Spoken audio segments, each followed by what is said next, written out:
जी good morning everyone और मैं हूं आपका host Mukhtar Ahmad. Metro light में खुश आमदीद करेंगे।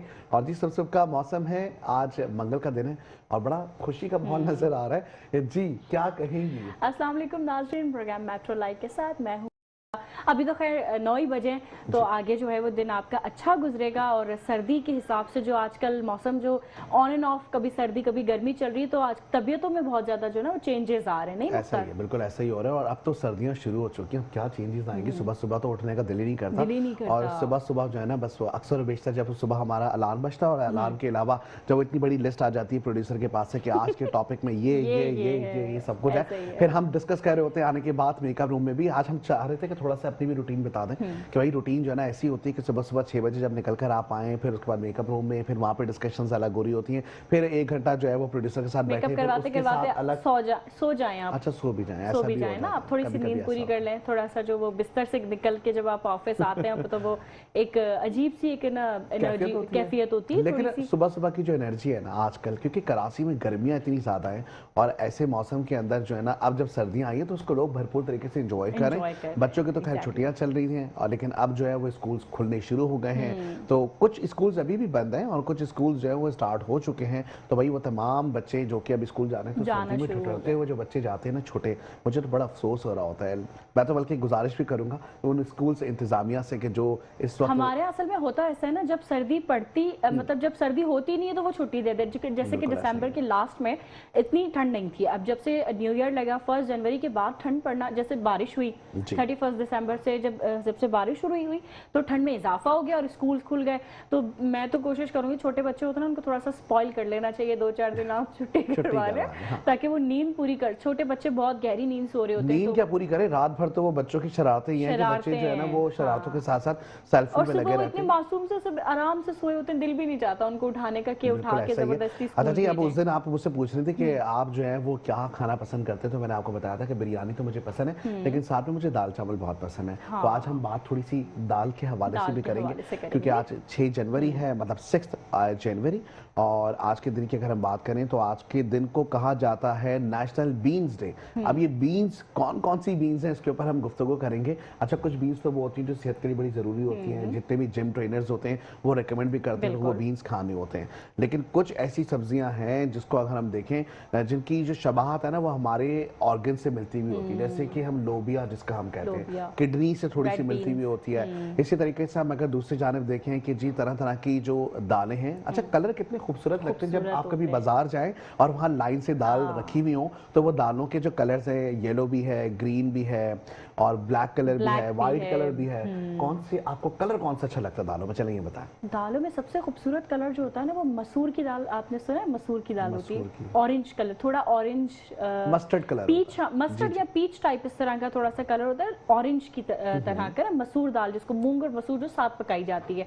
तो मुझे मसूर की दाल इतनी खास पसंद नहीं है, लेकिन कलर की हाँ जी बिल्कुल आती है, बनानी क्यों नहीं आएगी, कलर की बात। अच्छा, लेकिन एक और चीज आपको बताऊं, आजकल जो है वो जो सस्ते दामों दालें मिल रही है ना, उसके अंदर एक फॉल्ट नजर आया है। लोग ये कह रहे हैं कि जी वो तो दालें फेक हैं, जैसे अंडे फेक आने लगे हैं ना, इस तरीके से कलर कर देते हैं और वो कलरफुल इतनी प्यारी लग रही होती है। आप अगर आपको कभी, मुझे एक दुकानदार ने बताया कि अगर आपने दाल खरीदनी है और आपको ये पता चलाना है कि भाई ये असली दालें हैं या ये ऐसा तो नहीं कि इसका ना कलर किया है, तो आप पहले दाल को हाथ में लें और हाथ में लेने के बाद दोबारा उस दाल को उसी जो भी बोरी या कट्टा है उसमें आप रहने दें। आपके हाथ में अगर रंग आ गया तो समझ जाएं कि वो दाल जो है वो कलर हुई हुई है और वो नकली दाल है। तो ये एक ट्रिक है जो कि सुबह सुबह मैंने कहा कि आप लोगों के साथ शेयर करूं। लेकिन आज का दिन जो मनाया जा रहा है, ग़िज़ा से भरपूर दालें होती हैं और दालों को सिर्फ और सिर्फ इसलिए नहीं कि जी सेहत के हवाले से, बल्कि इसके साथ हम देखते हैं कि जितनी भी आप किसी भी हॉस्पिटल में चले जाएं, आप किसी भी इदारे में जाएं, खास करके जो लोग बीमार होते हैं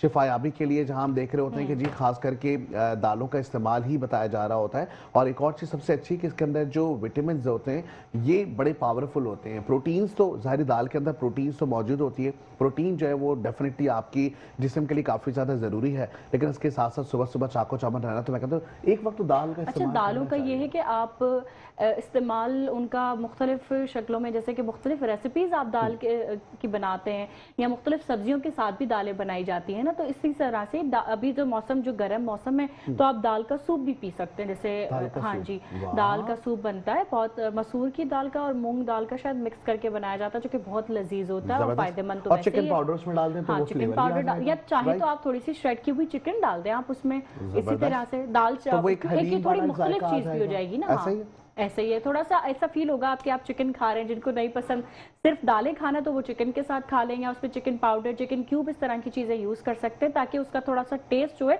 वो चेंज हो जाए। जबरदस्त। अब इसकी हिस्ट्री के बारे में थोड़ा सा हम आपको बताएंगे कि जी बताया जाता है कि ये जो फलियां हो गई और रंग बिरंगी जो ये दालें हैं, ये 7,000 साल कबल मसीह के इब्तिदाई दौर से काश्त करते हुए आ रही हैं। आज भी कदीम और जदीद दुनिया की तारीख की तरह फलियां प्रोटीन का एक अहम जरिया बताया जा रहा है। अच्छा, फलियां आपको पता है वो होती है, वो अक्सर दाल में डली हुई होती हैं, और कुछ फलियां वो होती हैं जो कि सेम की फली, जैसे उसके अंदर कुछ बीज मौजूद होते हैं, वो बीज जो होते हैं उसके अंदर काफी प्रोटीन होता है। तो ये बताया जा रहा है कि जी काफी ज्यादा सेहत बख्श ग़िज़ा है, इसमें फाइबर मौजूद होता है, बेहतरीन ग़िज़ा है। अगर आप डाइट पे भी हैं तो दाल अगर आप इस्तेमाल करेंगे तो एज अ फाइबर आपके पास बॉडी में सिर्फ रहेगा, लेकिन वो उसके बाद अच्छा, बाज़ औक़ात क्या होता है कि आप ना, जैसे हमें परहेज ही अगर खाना खाना हो आपने, और आपने उसमें अगर ऑयल का इस्तेमाल या मिर्चों का इस्तेमाल नहीं करना है, तो आप बगैर ऑयल और विदाउट मिर्चों के भी आप खाना वो बना सकते हो।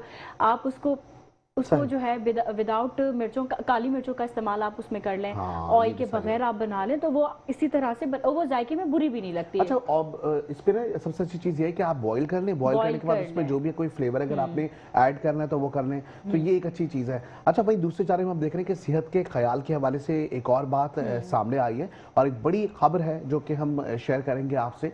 वो ये है कि जी मेडिसिन के हवाले से, क्योंकि हमारे यहाँ हम देखते हैं कि जी इम्पोर्ट एक्सपोर्ट कुछ मेडिसिन ऐसी हैं जो पाकिस्तान में तैयार नहीं होती, बाहर मुल्क से आती है। इसी तरीके से कुछ ऐसी इंजेक्शंस है जो पाकिस्तान में नहीं बनते हैं, बाहर से इंपोर्ट किए जाते हैं, और अक्सर बेशर हम देखें कि जिस तरीके के हालात नजर आते हैं, इंपोर्ट एक्सपोर्ट जो है वो बंद हो जाती हैं। ऐसे में हम ये देखते हैं कि जी या तो उसके ऊपर सरचार्ज लग जाता है, या तो उस पर हमें इंटरेस्ट देना पड़ जाता है, या तो हम देखते हैं कि वो जब उसकी सप्लाई कम हो जाती है या उसकी डिमांड जो है वो बढ़ जाती है, तो ऐसे में उसकी कीमतें बढ़ जाती हैं। फिर उसका जो है वो असर, कुछ दवाएं ऐसी होती हैं जो कि फौरन जो है ना, जैसे जरूरी होती है, जान बचाने वाली जो कुछ ऐसी अद्वियात होती हैं जिनको लाजमी आप तक, जिस भी बीमारी का वो इलाज कर रहे हैं डॉक्टर्स, उन तक पहुंचना बहुत ज्यादा जरूरी होता है। और ऐसे में जब वो हमारे अपने मुल्क में बननी शुरू हो जाएंगी वो वैक्सीनेशन, तो जाहिर सी बात है फिर उस पर टैक्स भी कम हो जाएगा, उनकी कीमतों में भी कमी आ जाएगी और आसानी से दस्तयाब भी होंगी। क्या बात है, बिल्कुल इसी तरीके से बताया जा रहा है कि वैक्सीन फंड कायम करने का बड़ा फैसला सामने आया है,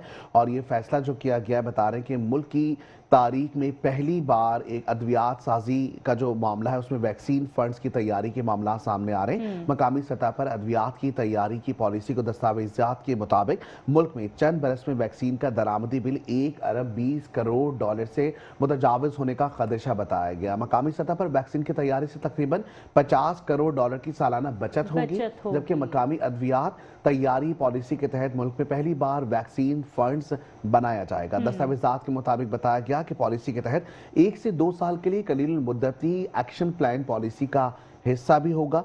मकामी अद्वियात तैयारी पॉलिसी के तहत मुल्क में पहली बार वैक्सीन फंड्स कायम किया जाएगा और फंड्स रियासत की मिल्कियत होगा। तिजारती उसूलों के तहत पेशा वाराना अंदाज में उसे चलाया जाएगा। तो बड़ा ज़बरदस्त सा एक मामला हम देख रहे हैं कि एक तो इसमें बेनिफिट यह है कि जो दवाएं मरीजों की पहुंच से दूर होती हैं, वक्त पर नहीं मिल पाती हैं, वो तो एक वक्त पे मिलेंगी, लेकिन इसके साथ साथ जब पाकिस्तान में एक फंड बना दिया जाएगा तो उसमें डिस्काउंट भी अच्छा खासा आपको मिल जाएगा। जहां हम बात कर रहे हैं 50 डॉलर जो आप करोड़ डॉलर की जो आप बात कर रहे हैं, मसला सारा यहाँ आता है कि अगर वो बचत जो हो रही है और वो जो दवाइयाँ सस्ती होंगी जब वो हमारे मुल्क में खुद बननी शुरू हो जाएंगी या जो भी, तो उनका असल फायदा जो है वो आवाम तक पहुंचेगा भी या नहीं। लेकिन देखिए, जब इस तरीके के कोई फैसले किए जाते हैं, इस तरह का कोई डिसीजन लिया जाता है, तो उसके अंदर सबसे ज्यादा जरूरी चीज यही देखा जाता है कि आवाम को कितना फायदा मिलेगा।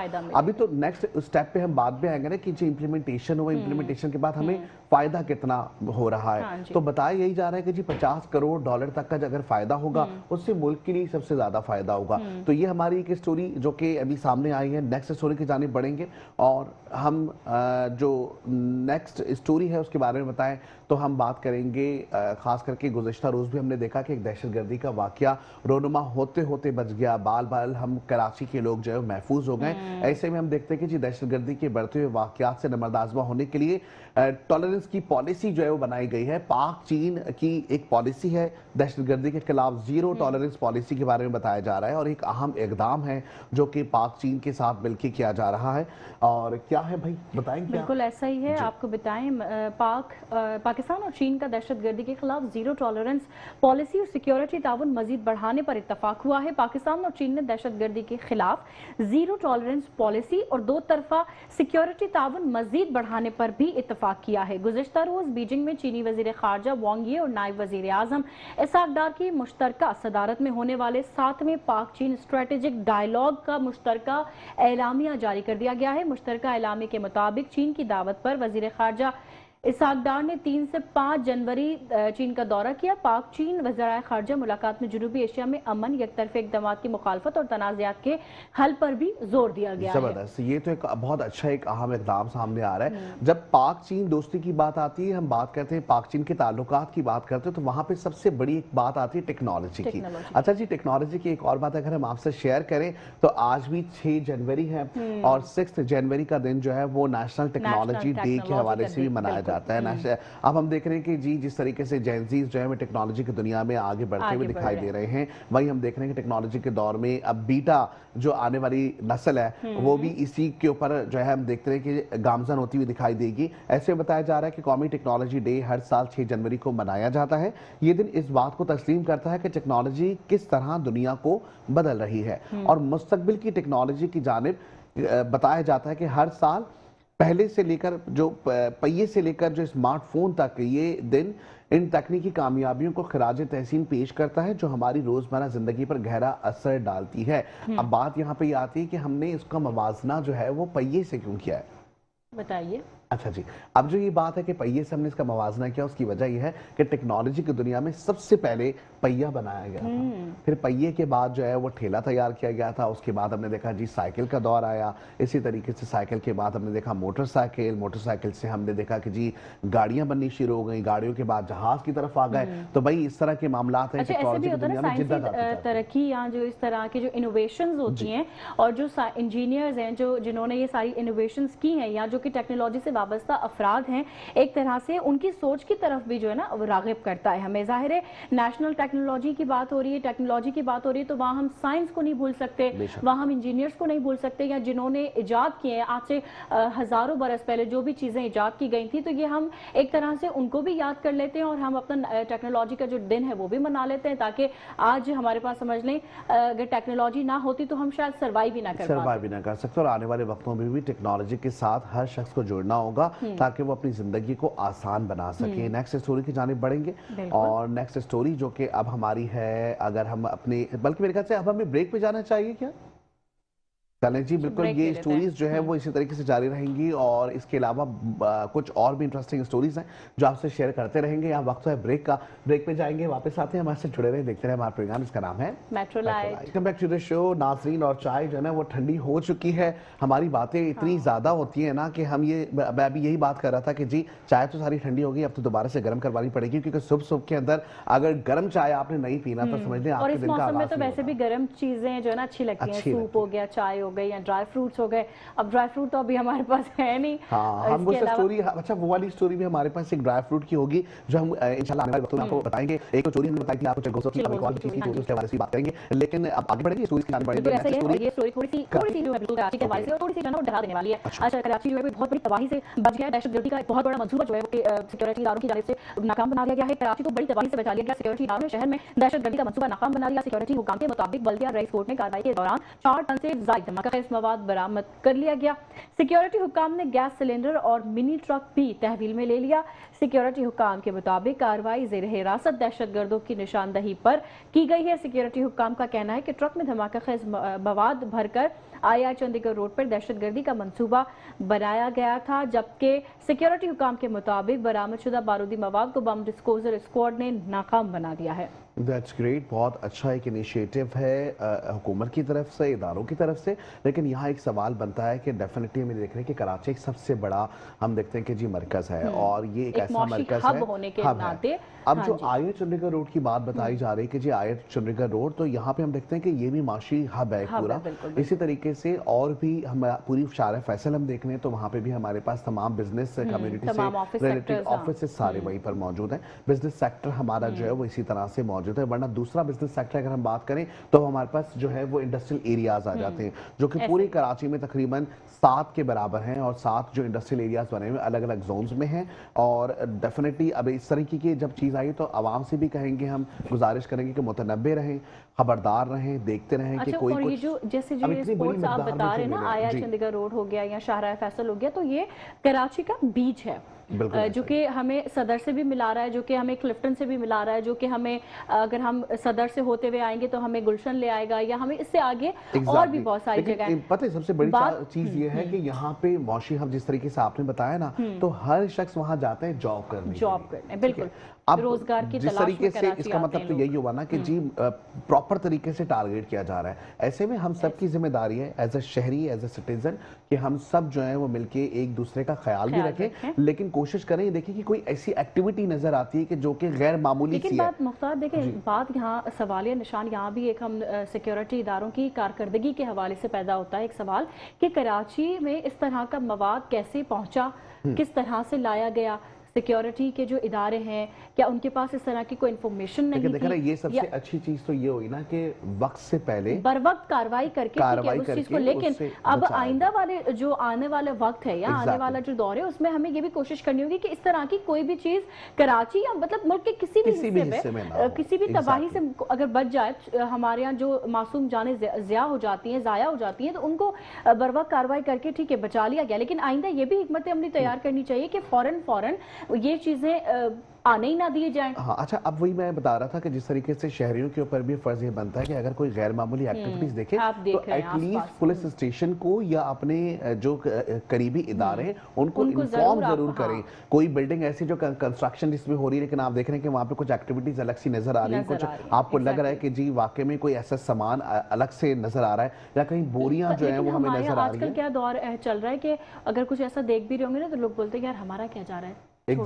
छोड़ो हमारे। लेकिन ऐसा नहीं होना सबको पड़ेगा, और सिर्फ एक शख्स नहीं, आप एक शख्स की वजह से हो सकता है कि हजारों लोगों की जानें महफूज हो जाए। और सेकंड जानिब अब हम बढ़ेंगे क्योंकि जाहिर है जिस तरीके से हम देख रहे हैं कि जी बहुत अच्छे इल्जाम किए जा रहे हैं, वही दूसरी जानिब आपको पता है कि वो एक बड़े मैसेजेस पहले आते थे कि जी जो सबसे पहले जो है ना रमज़ान की दावत देता है या रमज़ान का बताता है चांद का, या रमज़ान का बारह उसकी मुबारकबाद देता है, तो भाई उसके लिए बड़े फ़ायदे होते हैं, या उसके लिए आने वाले वक्तों में बड़ा अच्छा हो जाता है। या ये भी सुनने में आता है कि जी जो खुशी की नवीद इस तरह सुनाता है तो जी उसके हक में बहुत कुछ बहुत अच्छा हो जाता है। तो भाई बहुत अच्छी बात है, हम भी कुछ अच्छा बताने वाले हैं। अब ईद की चांद रात के हवाले से भी आपको बताएंगे और रमज़ान के हवाले से बताएंगे, क्योंकि ख़वातीन को तो रमज़ान से ज़्यादा मेरे ख्याल से ईद का इंतज़ार होता है। सही ऐसी बात नहीं है, रमजान का भी इंतजार होता है, इबादतों का एहतमाम होता है, वो अलग बात है कि हम कपड़ों की तैयारी में लग जाते हैं। ऐसी बात नहीं है। मैंने ये भी देखा है कि कुछ लोग शॉपिंग्स वगैरह रमजान से पहले कर लेते हैं। एग्जैक्टली, क्योंकि देखें हमारे यहाँ क्या होता है, जो आपको भी पता होगा कि 3 महीने के रोजे, जो रजब, शाबान और रमजान, तो बाज घरानों में ऐसा भी होता है कि वो पूरे 3 महीने के रोजे रखे जा रहे होते हैं, तो वो सारी तैयारियां पहले से ही कर लेते हैं। जबरदस्त, ये बहुत अच्छी चीज है। और अब हम आपको बताएंगे कि पाकिस्तान में रमजान का चांद कब नजर आएगा, ईद उल फितर कब होगी, पेश गोइयां हो गई हैं, सामने भी आ गई हैं। पाकिस्तान में रमजान मुबारक के चांद के हवाले से पेश गोई सामने आई, जहां सेक्रेटरी जनरल रोयत हिलाल रिसर्च काउंसिल खालिद एजाज मुफ्ती की जानिब से पाकिस्तान में यकुम रमजान मुबारक, ईद उल फितर और ईद उल अजहा की मुमकिन तारीखों के हवाले से पेश गोई की गई है। खालिद एजाज मुफ्ती के मुताबिक रमजान का चांद 18 फरवरी को नजर आ सकता है और यकुम रमजान 19 फरवरी को होने का कभी इम्कान बताया गया है। उन्होंने मजीद कहा कि शवाल का चांद 20 मार्च को नजर आने का इम्कान है। इस तरह ईद उल फितर 21 मार्च को हो सकती है। दूसरी जानिब उन्होंने ईद उल अजहा की पेशगोई करते हुए यकुम ज़िल हज्जा मतलब 17 मई को होने का बताया कि इम्कान भी है, जिसके बाद ईद उल अज़हा 27 मई को मनाई जा सकती है। तो जनाब ये वो इंपॉर्टेंट डेट्स हैं जिसको आप लोगों ने सेव कर लेना है, जिसमें हम 18 फरवरी बताएं, 19 फरवरी हो गया, 20 मार्च हो गया, इसके साथ साथ 21 मार्च और इसके साथ साथ 17 मई और 27 मई ये अच्छा, बताया ऐसे भी जा तो हो रहा है। सकता है ना, जैसे हम अक्सर आपने देखा होगा कि अक्सर हमारे यहाँ 30 रोजे होते होते पे 29 हो जाते 29 हो हैं, जाते तो हैं। वो एंड टाइम पे भी ऐलानात हो रहे होते हैं, तो ये अच्छा, कि बड़ी अच्छी ईद हो जाती है वो, और ज्यादा मजे की होती है। आपने देखा है कि जब 30 पूरे रोजे होते हैं तो उस वक्त जो ईद होती है सबको पता होता है कि हाँ भाई अब तो 30 रोजे और फिर कल ईद 30 है, रोजे, कल हाँ। ईद है, वो अच्छा, वो सबको पता होता एक्साइटमेंट भी है। होती है ना कि यार आज 29वां रोजा है, कल फिर रोजा रोजा होगा, वरना हम ये सोच रहे होते कि यार कल नया सूट वो पहनेंगे, कल सरप्राइज एक ईद अलग ही होगी, होता है ना। ऐसा ही है, ऐसा ही है। हाँ। चले जी, अब हम ये देख रहे हैं कि दूसरी जानिब जिस तरीके से रोजों की हमने बात की ना, आपने देखा कि गुज़िश्ता जो रोजे आए थे वो सब गर्मियों में आए थे। बिल्कुल। अच्छा, इस अब भी दफा मुझे ऐसा उम्मीद कर लगता रहे हैं है कि हम थोड़ा मौसम अच्छा होगा, अच्छा वाला हो अच्छा जाएगा, वाला क्योंकि होगा। जिस तरीके से हम देख रहे हैं कि जी एनवायरमेंटल चेंजेस हो रहे हैं, और जिस तरीके से अभी कुछ देर पहले हम छुट्टियों की बात कर रहे थे कि जी दिसंबर में छुट्टियां दी गई हैं और जनवरी में नहीं दी गई, जनवरी में अब होनी चाहिए। इसी होनी तरीके चाहिए से थी, हम ये बिल्कुल। देख रहे हैं कि जी आने वाले वक्तों में अगर फरवरी में रमजान होगा तो शायद उस वक्त सर्दी होगी, तो सर्दी के रोजे ज्यादा अच्छे होते हैं। अच्छे होते हैं, हाँ, ऐसा ही ऐसा ही है। चलें जी, अभी से मुझे जो है ना क्योंकि दिन excitement- छोटे हो जाते हैं ना, हाँ। दिन छोटे हो जाते हैं तो वो एक रोजा भी मतलब आपको फिर वो अच्छा, गर्मियों में कहा एक तो चीज है 17-18 घंटे। जो आप कह रही हैं ना कि जी रोजों के लिए दिन छोटे होते हैं, दिन तो छोटे हो जाते हैं, लेकिन सबसे अच्छी चीज है कि रात में इबादत का मजा ही अलग होता है। रात में लोगों के पास जो है ना वो ज्यादा वो हो जाता है। अब जो है ना हम आगे बढ़ेंगे और इसके साथ साथ हम ये देख रहे हैं कि जी जहाँ पे रमजान की खुशियां, ईद उल फितर की खुशियों के हवाले से बात हो रही है, वहीं पर ही अब इंटरनेशनल हम अगर देखें तो वहां पे भी हम देख रहे हैं कि जी खेलों के मैदान से अच्छी खबरें भी आ रही हैं, कुछ ऐसी खबरें भी हैं जिसके ऊपर हम ये देख रहे हैं कि जी बड़े बड़े फैसले सामने आ रहे हैं। तो इस पर भी खुसूसी गुफ्तगू हम करेंगे। मेरे ख्याल से यहाँ वक्त ब्रेक का हो चुका है या अभी हम इस पर बात कर सकते हैं? अच्छा जी, बिल्कुल, ब्रिटिश पाकिस्तानी तलबा के हवाले से भी बात होगी, लेकिन अब जो भारत के हवाले से बताया जा रहा है और खास करके बांग्लादेश के हवाले से बताया जा रहा है कि जी मैचेस के हवाले से बहुत कुछ चीजें सामने आई हैं, और जहां हम ये देख रहे हैं कि भारत को एक और बड़ा धचका मिल चुका है। बांग्लादेश ने आईपीएल की टेलीकास्ट पर पाबंदी लगा दी है, और आईपीएल क्योंकि जाहिर एक बहुत बड़ा मैच है, इंडिया का होता है, उस पर बांग्लादेश ने कहा है कि जी हम आपकी जो स्क्रीन है उसको टेलीकास्ट नहीं करेंगे। बांग्लादेश ने अपनी टीम T20 वर्ल्ड कप के लिए भारत ना भेजने के ऐलान के अगले ही रोज आईपीएल की टेलीकास्ट पर भी पाबंदी आयद कर दी है। कुछ दिनों कबल भी हमने देखा कि T20 सीरीज के मामला सामने आ रहे थे जहां पे सिक्योरिटी खदशात की वजह से बांग्लादेश ने भारत से कहा कि जी अब वो वहां मैच नहीं खेलना चाहते, तमाम मैचेस आने वाले वक्तों में श्रीलंका में करवाए जाएं। ऐसे में दूसरी जानिब बांग्लादेश की जानिब से फिर एक और जो है हम देख रहे हैं कि जी इकदाम किया गया। वो कहते हैं कि जी आईपीएल की जो सीरीज होती है जो पूरी दुनिया में दिखाई जाती है, हम उसका हिस्सा नहीं बनेंगे, उसको टेलीकास्ट नहीं करेंगे।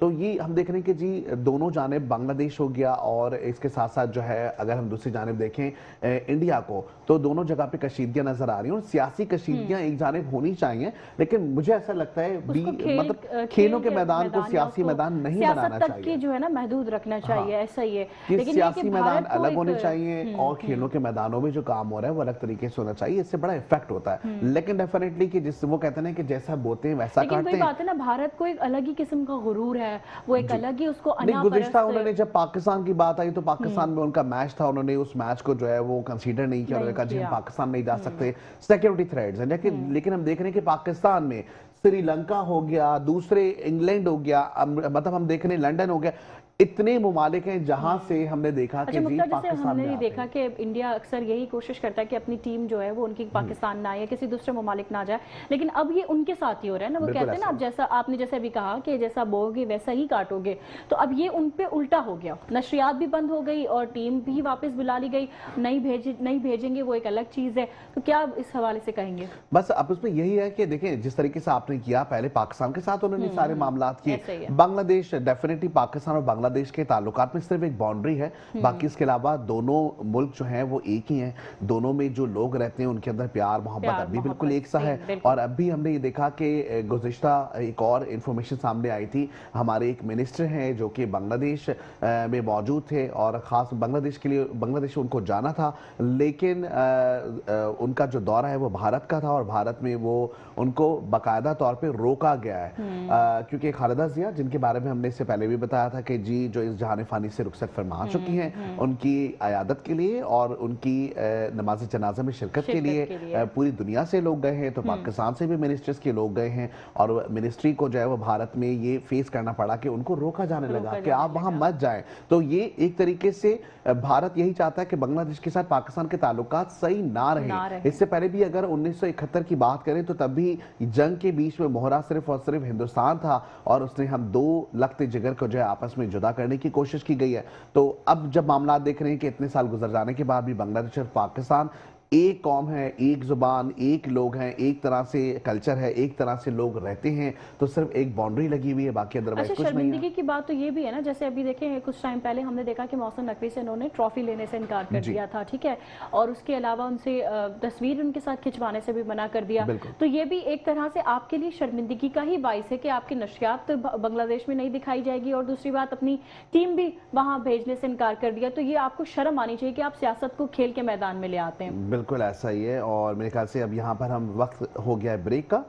अब हम ब्रेक पे जाएंगे, ब्रेक से वापस आते हैं, हमारे साथ जुड़े रहे। इसी तरीके से इंटरेस्टिंग स्टोरीज हम आपको सुनाते रहेंगे। तो यहाँ वक्त हुआ है ब्रेक का, वापस आते हैं, देखते रहिए हमारा प्रोग्राम। वेलकम बैक नाज़रीन, प्रोग्राम मेट्रो लाइट में एक बार फिर आपको खुशामदीद कहेंगे। और हम जैसे बात कर रहे थे रुसवाई के हवाले से, और जहां हम रुसवाई की बात कर रहे हैं वहां भारत का नाम आना तो एक मस्ट हो चुका है। दूसरी जानिब जो है अब हम इंटरनेशनल अगर हम देखें कि क्या सियासत चल रही है, किस तरीके से मामला आगे बढ़ते हुए दिखाई दे रहे हैं, वहीं देख रहे हैं कि अमेरिकी हमला जो कि वेनेजुएला पे किया गया, अब हम देख रहे हैं कि दूसरे हमले के हवाले से धमकियां दी जा रही हैं और बताया जा रहा है कि मुतनब्बे किया गया कि जी दूसरा हमला भी हो सकता है।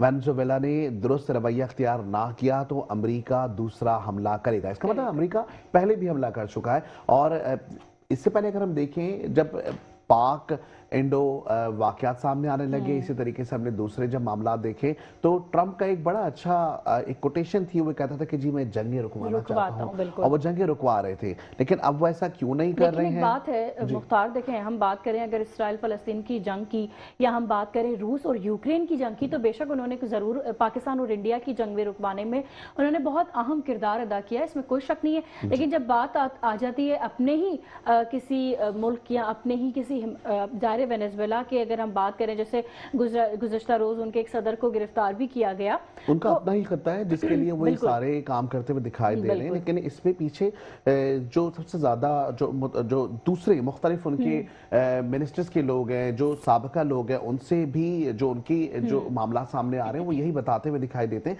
कि जी कतई ये जो हमला किया जा रहा है ये जबरन किया जा रहा है, या वो ये भी कहते हुए दिखाई देते हैं कि जी इसके पीछे जो है वो तेल के ज़खायर या अपनी मफादात छुपे हुए हैं। तो मफादात के लिए जंग करना मेरे ख्याल से ये सूट भी नहीं करता। और डोनाल्ड ट्रंप जो है वो जिस तरीके से हामी हैं अमन के, जिस तरीके से बताया जाता है, पोर्ट्रेट किया जाता है, फिर नोबेल इनाम की अगर बात करें या नोबेल जो उनको अवार्ड मिलने वाला था उसके लिए नामजदगी की बात करें, तो अगर इस तरह के मामला होंगे तो मेरे ख्याल से फिर उनकी जो नोबेल के लिए प्राइज के लिए जो उनकी लिस्ट के अंदर नाम शामिल होना है, मेरे ख्याल से फिर वो नहीं हो सकता। अच्छा, जैसे उन्होंने हमने गुज़श्ता रोज ये भी सुना था कि कैमला हैरिस की जानिब से एक बयान आया था, उन्होंने कहा था कि ट्रंप जो है वो इस तरह की हरकत को मतलब करके अपनी फौज को भी खतरे में डाल रहे हैं, लाखों करोड़ों डॉलर्स का भी नुकसान कर रहे हैं, और दूसरी बात मुल्क का नुकसान कर रहे हैं, और दूसरी बात कि वो अपनी आवाम को एक तरह से बेवकूफ भी बना रहे हैं। जबकि आप खुद को आप कहते हैं कि हम अमन पसंद हैं और मैं जंगे रुकवा रहा हूँ, ये सब चीजें, और एक तरफ आप खुद ही अपनी एक स्टेट पे हमला करते हैं, तो ये बहुत अलग एक हैरत अंगेज चीज है। एग्जैक्टली, बिल्कुल ऐसा ही है। कुछ लोग जो खास करके डोनाल्ड ट्रंप के बहुत बड़े फैन हैं, तो वो इस चीज को इस तरीके से कंसीडर करते हैं, वो कहते हैं कि जी सियासी मुकालमे एक जानिब है, दूसरी जानिब जो रवैया है वो हमें खुद अपने तरीके से पता है कि किस स्टेट के साथ किस तरीके से निमटना है। लेकिन जहां दूसरी जानिब देखते हैं कि जो तज्जियाकार हैं वो बताते हुए दिखाई देते हैं कि जी तेल के जखीरों की बात हो जाए या दूसरे जो मफादात हैं अगर उसकी बात करें, तो ऐसे में डोनाल्ड ट्रंप की जानिब से वेनेजुएला पे खतरा बताया जा रहा है कि वो एक और हमला कर सकते हैं। ऐसे में तैयारियां कुछ अर्से पहले हमने ये भी सुना था कि डोनाल्ड ट्रंप की जानिब से कनाडा को भी धमकी दी गई थी कि हम कनाडा को अमेरिका में ज़िम कर लेंगे, लेकिन फिर वो मामलात कुछ बिगड़ गए और कुछ वो वहीं पर चले, बातचीत सारी रुक गई। लेकिन ये कि अमन, अगर दुनिया में अमन की हम बात कर रहे हैं और अगर हम सिक्योरिटी की बात कर रहे हैं, ठीक है, इख्तियारात का भी हम यहाँ पे अगर जिक्र कर लें तो ये हमला करना, या इससे बेहतर ये है कि आप बैठ के बात कर लें, मामला को अपने तरीके से या अपने तौर पे हल कर लें। किसी भी जंग का जो हल होता है वो टेबल टॉक के जरिए ही हल होता है। वेनेजुएला ने दुरुस्त रवैया इख्तियार ना किया तो अमेरिका दूसरा हमला करेगा। अमेरिकी सदर डोनाल्ड ट्रंप ने दुरुस्त रवैया इख्तियार ना करने पर वेनेजुएला पर दोबारा हमले की धमकी भी दी है। वहीं एयरफोर्स वन में सहाफियों से गुफ्तगू करते हुए सदर ट्रंप ने कहा कि अमेरिका को वेनेजुएला में तेल और दीगर वसाइल तक मुकम्मल रसाई हासिल होनी चाहिए। वेनेजुएला ने दुरुस्त रवैया इख्तियार ना किया तो अमेरिका दूसरा हमला कर सकता है। अब ये दूसरी जानिब वो ये भी बता रहे हैं कि सदर जो डाल्सी रोड्रिगेज हैं, खित्ते के दीगर मुल्कों को भी धमकियां दी गई हैं कि कहा कि अगर जो डाल्सी रोड्रिगेज हैं दुरुस्त काम नहीं किया तो मादुरो से भी ज्यादा भारी कीमत चुकाना पड़ेगी। तो ये एक बड़े मामलात हैं। दूसरी जानिब क्यूबा के हवाले से बताया जा रहा है, तो क्यूबा के हवाले से उन्होंने जो कहा कि क्यूबा से मुतालिक सख्त अल्फाज इस्तेमाल करते हुए दावा किया है कि क्यूबा की हुकूमत जल्द ही खुद ही गिरने वाली है। तो अब ये बहुत सारी ऐसी चीजें कि अपनी ही स्टेट्स जो कि मुख्तलिफ हैं और जो मुख्तलिफ स्टेट्स में जाते हुए अगर आपके मफादात नहीं हो रहे या आपके कॉन्ट्रैक्ट कुछ आपने किया हुआ है कुछ सालों का, उस सालों के कॉन्ट्रैक्ट में अगर आपको लगता है कि जी शायद आपसे कुछ गलती हो गई है तो आप उसको छुपाने के लिए अगर इस तरह कर रहे हैं कि जी आप जंग करके किसी से जो है वो जबर की बुनियाद पे जबरन जो है वो से कोई चीज छीन लेंगे, तो ये मेरे ख्याल से एक अच्छा अमल नहीं है। कोशिश जिस तरीके से आपने कहा कि होनी चाहिए कि खास करके जो है वो टेबल टॉक करनी चाहिए और मामलात को हल करना चाहिए। अच्छा, बात करें इंटरनेशनल इश्यूज के हवाले से तो दूसरी जानिब हम बात करेंगे ब्रिटिश में एक वाक़े के हवाले से, जो कि ये भी बहुत इंटरेस्टिंग चीज़ है कि ब्रिटिश पाकिस्तानी तलबा ने लंदन स्कूल ऑफ इकोनॉमिक्स के खिलाफ गलत नंबर्स देने पर मुकदमा दायर कर दिया है। ब्रिटिश पाकिस्तानी तलबा रिहाब शेख ने लंदन स्कूल ऑफ इकोनॉमिक्स के खिलाफ मुकदमा दायर कर दिया। रिहाब शेख ने बताया कि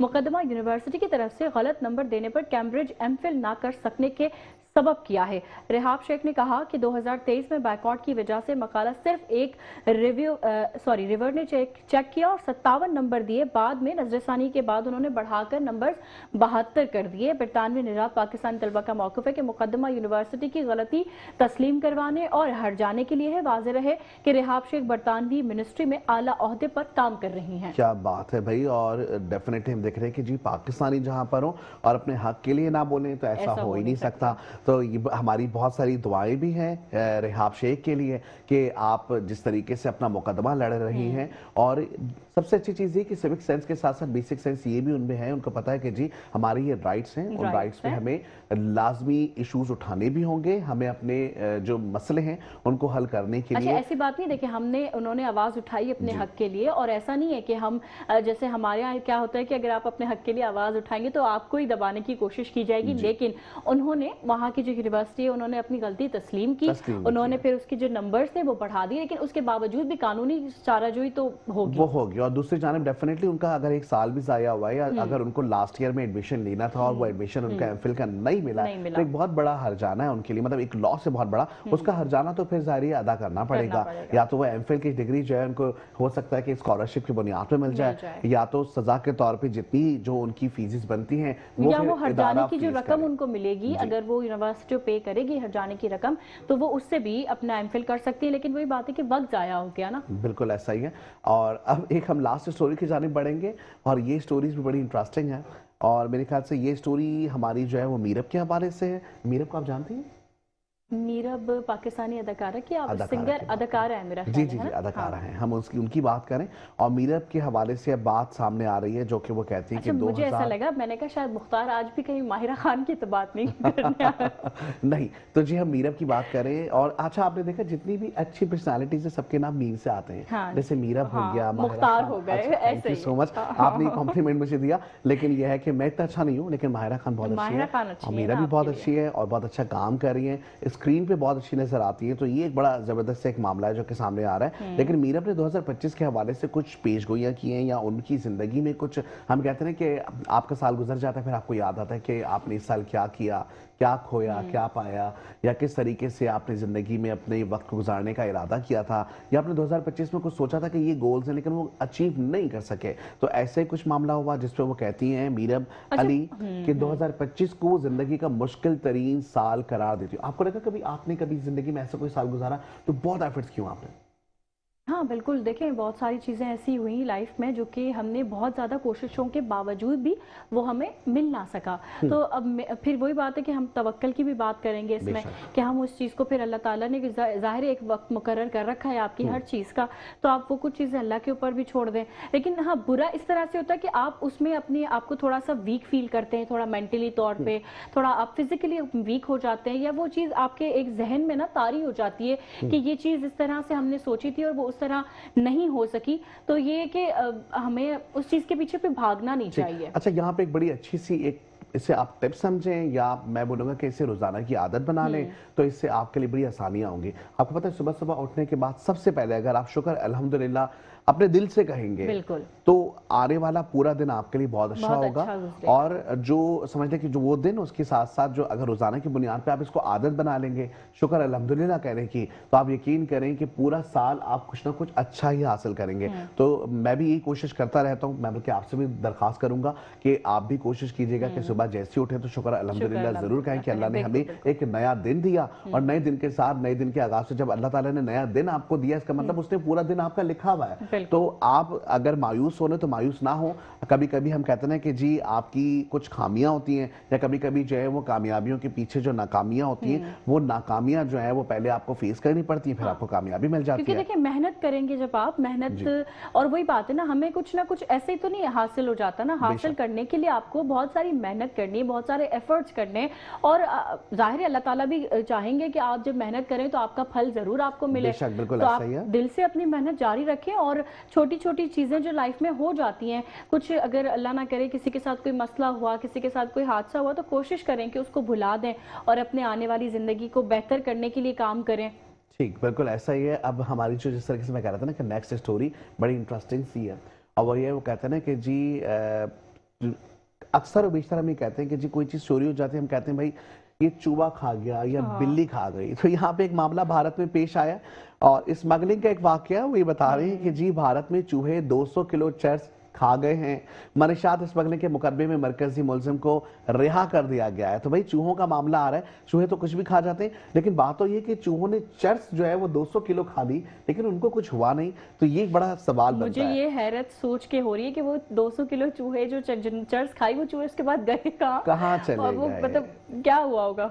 अब इसके हवाले से बताया जा रहा है कि भारत में मुबैना तौर पर चूहों के 200 किलो चर्स खाने के बाद अदालत ने मनीषात स्मगलिंग के एक मुकदमे में मरकजी मुलजिम को रिहा कर दिया है। भारतीय मीडिया के मुताबिक बताया जा रहा है कि खास करके झारखंड की अदालत ने मनीषात स्मगलिंग के एक मुकदमे में मरकजी मुलजिम को बरी कर दिया है, और शवाहिद को संभालने में संगीन कोताहियों पर पुलिस को सख्त तनकीद का निशाना बनाया गया है। रिपोर्ट में बताया गया कि मुकदमा 2022 का है, जब रियासत झारखंड में पुलिस ने कौमी शाहरा पर एक गाड़ी को रोका था और इसमें छिपाई गई बड़ी मिकदार में चर्स को बरामद किया था और दावा किया था। जबकि बताया जा रहा है ट्रायल के दौरान पुलिस ने कहा कि जब्त की गई तकरीबन 200 किलोग्राम चर्स, जिसकी मालियत तकरीबन 3 करोड़ पाकिस्तानी रुपए हैं, गोदाम में चूहों ने खा लिया। लेकिन तो ऐसे भी तो हो सकता है ना, देखें असल मुजरिम को बचाने के लिए ये एक बहाना बनाया गया हो कि वो जो चर्स है वो चूहों ने ना खाई हो, वो कहीं और उन्होंने मुंतकिल कर दी, और बिल्कुल इसलिए वो कह रहे हैं तनकीद का निशाना बना रहे हैं, और वो कह रहे हैं कि जी जो तफ्तीश के लिए जो पुलिस एहलकार हैं,